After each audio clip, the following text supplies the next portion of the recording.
పంజాబ్లో జరిగిన ఘోర ప్రమాదం చోటు చేసుకుంది. జలంధర్లోని ఫోకల్ పాయింట్ వద్ద ఫ్లైఓవర్ పై నుంచి వెళ్తున్న ఓ లారీ అదుపు తప్పి కింద ఉన్న రోడ్డుపై పడిపోయింది.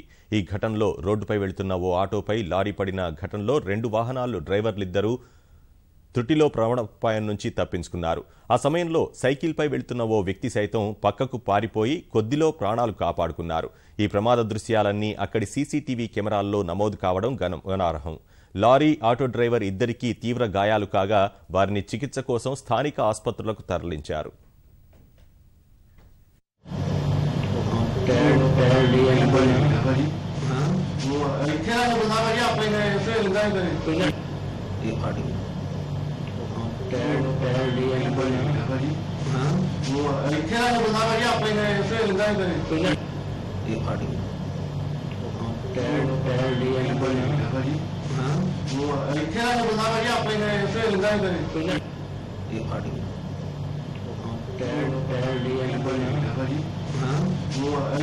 वो